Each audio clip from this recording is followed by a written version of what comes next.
আউযু বিল্লাহি মিনাশ শাইতানির রাজিম বিসমিল্লাহির রহমানির রহিম। শোনো, মনোযোগ দিয়ে শোনো। তিরমিজি শরীফের হাদিস।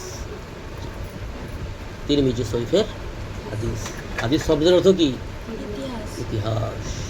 রাসূল সাল্লাল্লাহু আলাইহি ওয়াসাল্লামের যুগে আজ থেকে 1500 বছর আগের ইতিহাস। আমরা দেখেছি 50, 60, 70, 100 বছর আগের ইতিহাস। কত বদলে যেতে দেখেছি। কত 60, 70, 100 বছর আগের ইতিহাস, 200 বছর আগের ইতিহাস মানুষ বদলে দিচ্ছে। কিন্তু এমন ইতিহাস মানুষ বদলাতে পারবে না। 1500 বছর আগের ইতিহাস। জি, মানা না মানাটা নিজের পার্সোনাল ব্যাপার। মেনে নেওয়া আর না মানা নিজের পার্সোনালি ব্যাপার, কিন্তু আল্লাহ ধরবে, এটা মনে রাখবে। জি, কেউ যদি মিথ্যা মনে করে আর সন্দেহ করে এটাকে অস্বীকার করে বা অমান্য করে, সে কিন্তু আল্লাহর কাছে পাকড়াও হবে, ধরা পড়ে যাবে।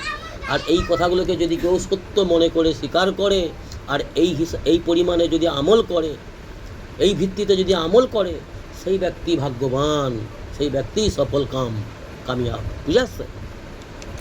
তিরমিজি শরীফের হাদিস শোনো।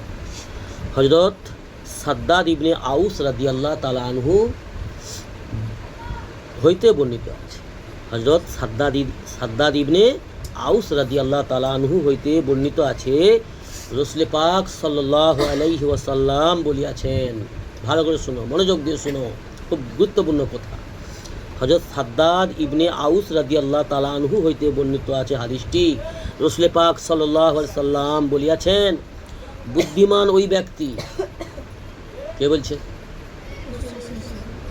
রাসূলুল্লাহ সাল্লাল্লাহু আলাইহি ওয়াসাল্লাম বলছে, বুদ্ধিমান চালাক ওই ব্যক্তি, সে নারীও হতে পারে, পুরুষও হতে পারে, ঠিক আছে, বা ওই বান্দাবান্দি।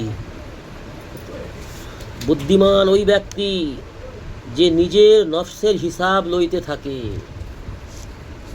বুদ্ধিমান ওই ব্যক্তি। আমরা বুদ্ধিমান কাকে মনে করি? যে টাকা রোজগার করে বিল্ডিং করছে, ব্যবসা বিজনেস করছে, জি, যে 2 লাখকে 5 লাখ বানাচ্ছে ব্যবসা করে করে, সুদে খাটিয়ে, হ্যাঁ, কি গো, যে ঘন ঘন গাড়ি কিনছে, যে জায়গা কিনছে, ঘন ঘন বছরে বছরে জায়গা কিনছে, জি, আমরা তাকে কি বলি? বুদ্ধিমান, চালাক মাল, বুদ্ধিমান, ভালো লোক, বহুত হিসাবি লোক, আমরা কি বলি? কিন্তু রাসূল সাল্লাল্লাহু আলাইহি ওয়াসাল্লাম কাকে বুদ্ধিমান বলছে? শুনে নাও। রাসূলুল্লাহ সাল্লাল্লাহু আলাইহি ওয়াসাল্লাম বলছেন, বুদ্ধিমান ওই ব্যক্তি যে নিজের নফসের হিসাব লইতে থাকে, নিজের নফসের হিসাব করে। যেমন আমরা ব্যবসা করি, আমরা ব্যবসা বিজনেস দোকানদানি করি, চা দোকান, পান দোকান, কাপড় দোকান, যে কোনো দোকান। তো এটা একটা প্রয়োজন আছে, এটা দুনিয়ার রুলস, ঠিক আছে। আমি সকাল 8টা থেকে সন্ধ্যে 8টা পর্যন্ত ব্যবসা করলাম, দোকান চালালাম, কাজ করলাম 6 ঘন্টা 8 ঘন্টা। আমি কাজটা করে কি পেলাম, এটা সন্ধ্যেবেলা হিসাব করা, যে আমি ব্যবসা করে আমার কতটা ইনকাম হলো। যদি 500, 600, 700 টাকা ইনকাম হয়, আলহামদুলিল্লাহ, বলি না? তো সেরকমভাবেই যারা মজুর খাটে, জনমজুর খাটে, লিভার খাটে, মিস্ত্রি যারা বিভিন্ন রকম কাজ ব্যবসা করে, তারাও কেউ 400, 500 হলে খুশি হয়, কেউ আবার 1000, 1500 হলে খুশি হয়।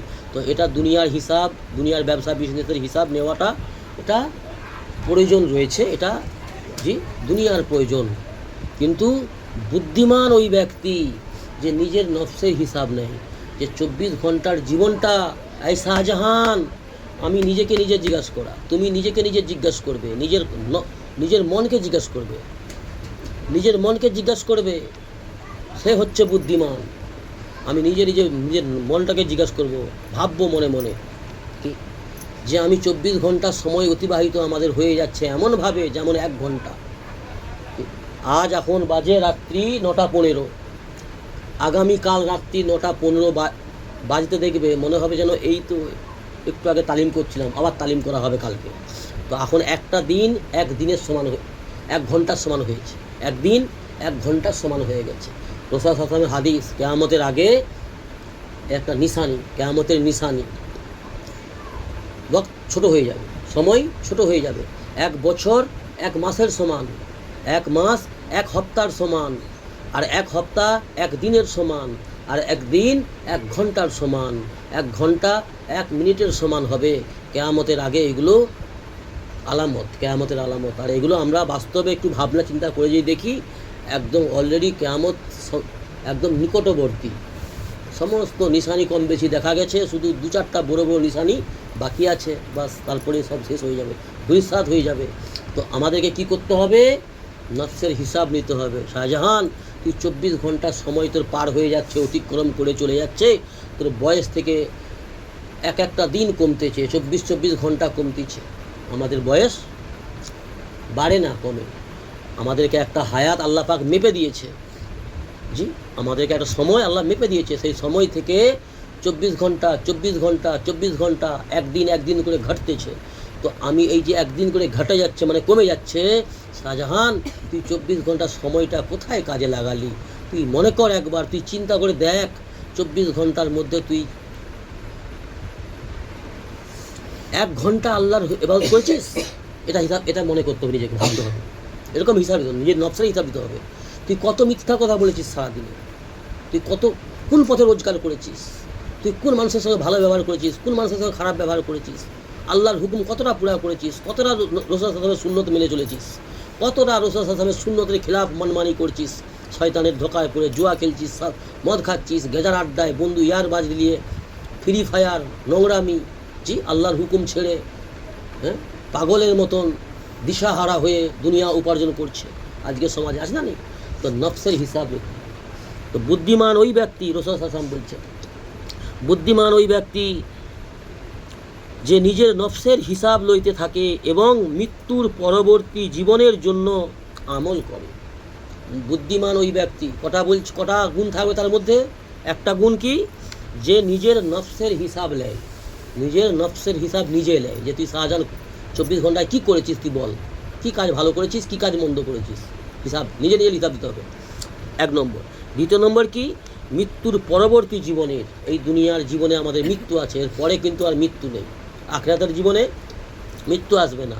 তো পরবর্তী জীবনের জন্য এই দুনিয়ায় নেক আমল করা, 2 নম্বর। তারপরে কী বলছে? আর বোকা ওই ব্যক্তি, ও বোকা, গান্ডু, জি, বেওকুফ ওই ব্যক্তি যে নফসের খায়েশ মোতাবিক চলে। বোকা কোন ব্যক্তি? যে নফসের খায়েশ মোতাবিক চলে, নফসের খায়েশ পুরা করে, মনমানি করে, আল্লাহর হুকুম ছেড়ে শয়তানের ধোকায় পড়ে নফসের গোলামি করে, নফসের খায়েশ পুরা করে, মন যেটা চায় সেটা করে, আল্লাহর বিধান মানে না, ইসলাম মানে না, রাসূল সাল্লাল্লাহু আলাইহি ওয়াসাল্লামের সুন্নতকে মানে না, মন যেটা চাই সেটা করে, জি। আর মন মানেই নফস, নফসকে মন চাহি জীবন চলবে না দুনিয়ায়। এই দুনিয়ায় আল্লাহ আমাদেরকে পাঠিয়েছে রবচাহি জীবন অতিবাহিত করার জন্য, মন চাহি নয়। এই দুনিয়ায় যে রবচাহি জীবন অতিবাহিত করবে তার জন্য জান্নাত আছে। মন চাহি জীবন, যা মনে আসবে, যেটা প্রাণে চাইবে, মন চাইবে, আল্লাহ সেটাই দেবে তোমাকে, আমাকে। আল্লাহর ওয়াদা আছে কোরআনে, আল্লাহ ওয়াদা ভঙ্গ করেন না, আল্লাহ ওয়াদা ভঙ্গকারী নয়, জি। তো কী বললো? বোকা ওই ব্যক্তি যে নফসের খায়েশ মোতাবেক চলে এবং আল্লাহ তাআলার প্রতি আশা রাখে যে আল্লাহ তাআলা বড় ক্ষমাশীল। কি গো, আজকের দিনে আমাদের মুসলমান সমাজে আছে কি না? 100-র মধ্যে 90 ভাগ আছে নফসের গোলামি করে, নফসের খাইশ পুরা করে, যেটা মনে আসে সেটা করে, আল্লাহর নাফরমানি করে, রাসূল সাল্লাল্লাহু আলাইহি ওয়াসাল্লামের সুন্নত অমান্য করে, আর পীরের পথ ধরে ঘুরে বেড়ায়, পীরের পথ ধরে ঘুরে বেড়ায়, আল্লাহর হুকুম মানে না, আল্লাহর কাছে সেজদা করে না, আর সে আশা রাখে আল্লাহ বড় ক্ষমাশীল, মাফ করে দেবে। বেশক আল্লাহ ক্ষমাশীল, কিন্তু সবার জন্য নয়, জালিমদের জন্য আল্লাহ ক্ষমাশীল নয়, জি। জালিমদের জন্য আল্লাহ কাহার। আল্লাহর যেমন নাম রহমান আছে, তো আল্লাহর নাম কাহারও আছে না, জব্বার। আল্লাহ যতটাই নরম ততটা কঠোর, কিন্তু আল্লাহ বড় দয়ার মালিক।